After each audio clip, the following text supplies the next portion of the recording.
Officers हैं जो front line में हैं, उनके बारे में क्या मैसेज देंगे तो जान जोखों पर डाल देंगे? देखिए, अमन के ज़माने का, दुनिया की तारीख का ये सबसे बड़ा चैलेंज है। पीस टाइम में देखिए, जंग अगर हो रही हो तो उसमें तो मालूम है जंग का एक महाज भी होता है, वहाँ भी डॉक्टर्स पैरामेडिक्स जाते हैं और अपनी खिदमत सर अंजाम देते हैं। लेकिन ये मुख्तलिफ अपनी नौइयत का वाहिद और दुनिया की तारीख का सबसे बड़ा और ख़तरनाक चैलेंज है। नादीदा दुश्मन से आपका मुकाबला है, उसमें डॉक्टर्स पैरामेडिक्स और नर्सेस शोबा तिब के लोग, ये सिपाही हैं, ये फ्रंट महाज के लाइन के हमारे प्रोटेक्टर्स हैं। इनका महफूज होना, इनका सेफ होना बहुत ज़रूरी है। अगर इनकी हिफाजत और सलामती कंप्रोमाइज़ हो गई, जैसे इटली में और स्पेन में हुआ कि वहाँ 2-2, 3-3 हज़ार डॉक्टर्स और पैरामेडिक्स भी कोरोना वायरस का शिकार हो गए, जहाँ बहक हो गए, तो हमें अपने इन सिपाहियों को तनहा नहीं छोड़ना चाहिए। और इसी गर्ज से जो मुखय्यर हज़रात, फार्मास्यूटिकल कंपनीज, रज़ाकार ये काम भी कर रहे हैं, जहाँ राशन बट रहा है वो भी ज़रूरी है, एक और इंसानी अलमिया है।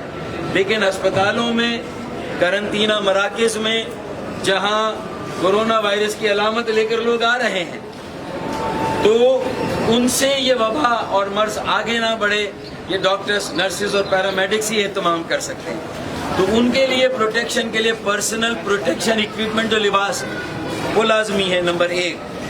नंबर 2, जो उसके साथ ज़रूरी है वो N95 का मास्क हो तो वो बेहतर है, सबसे ज़्यादा बेहतर है, जिसकी कमी है। मैं अपील करता हूँ कि उसके लिए रज़ाकार, फार्मास्यूटिकल कंपनियाँ और मुखय्यर हज़रात उस पर काम करें, रज़ाकार उस पर काम करें।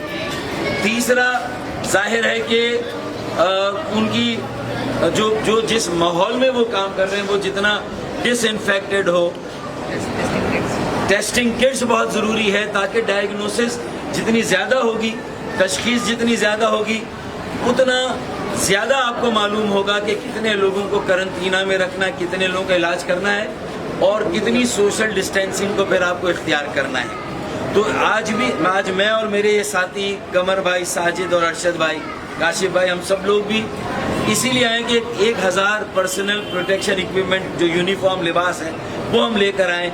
हमने अब बस 100 के करीब लाए हैं। 1000 बांटे हैं जिना में, सिविल में, और आज अब्बासी में आए हैं। तो इसका मकसद ही यही है कि हम अपने डॉक्टर्स, शोबा तिब के, नर्सेज, पैरामेडिक्स को ये मैसेज देना चाहते हैं कि हम उनके साथ हैं, हम उनको ओनरशिप दे रहे हैं, हमें उनकी ज़िंदगी और सेहत की भी फिक्र है, हम उनको तनहा नहीं छोड़ेंगे। पाकिस्तान जिंदाबाद, डॉक्टर्स, नर्सेज, पैरामेडिक्स पाइंदाबाद।